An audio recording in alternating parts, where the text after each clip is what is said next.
అసలే merit list మీరు ఎందుకు డిస్ప్లే చేయలేదు? అదే సందర్భంలో వినయ్ అనే విద్యార్థిని ఎందుకు మీరు రిమూవ్ చేశారని అడిగితే అతను ఎస్సీఆర్టీలో పనిచేశాడు, అతను డిస్క్వాలిఫై అని చెప్తున్నారు. మరి డిస్క్వాలిఫై అని చెప్పినప్పుడు దేని వల్ల మీరు చేశారంటే అతన్ని టాపర్ గా పనిచేయడం రిమూవ్ చేసామంటున్నారు. రిమూవ్ చేసాడంటే అర్థం ఏంటి? అతను ప్రశ్నాపత్రాన్ని లీక్ అయినా చేసి ఉండాలి, లేదంటే అతను అవకతవకలైనా చేసి ఉండాలి. అతను ఎందుకు మెరిట్ లిస్ట్ నుంచి మీరు తొలగించారని మేము ప్రభుత్వాన్ని అడుగుతున్నాం. ప్రభుత్వాన్ని అడిగేటప్పుడు చంద్రబాబు నాయుడు గారు ఏమంటారంటే డిఎస్సి గురించి మాట్లాడితే క్రిమినల్ కేసులు నమోదు చేస్తాము అని చంద్రబాబు నాయుడు గారు అంటారు. ఓ పక్కనే విద్యాశాఖ మంత్రి అయినటువంటి నారా లోకేష్ గారు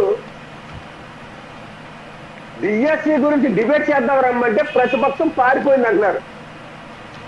మేము గత 10 రోజులుగా ఇదే విషయం మీద అన్ని జిల్లా కేంద్రాల్లోనే నిరసన తెలియజేయడం జరిగింది.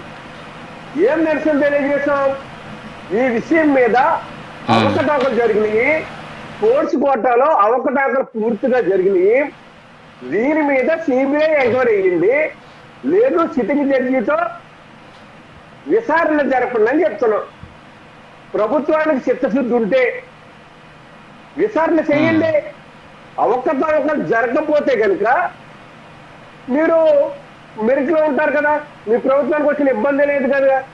కానీ నిన్న మా జగన్మోహన్ రెడ్డి గారి దగ్గరికి సుమారు 56 మంది డిఎస్సి రాసినటువంటి క్వాలిఫై అయినటువంటి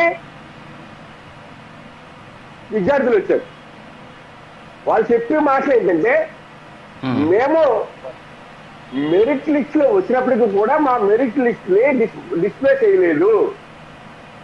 రాత్రికి రాత్రి ఎవరికి వాళ్ళకి మెసేజ్ ద్వారా చెప్పారు తప్ప మీరు క్వాలిఫై అయ్యారని పబ్లిక్ చేయట్లేదు.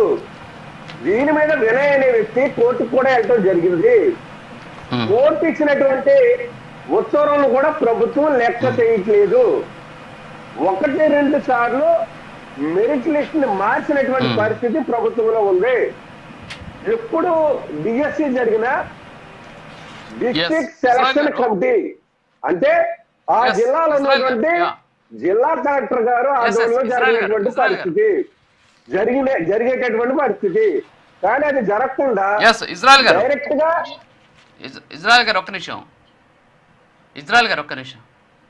చెప్పండి. ఇజ్రాయెల్ గారు మీరు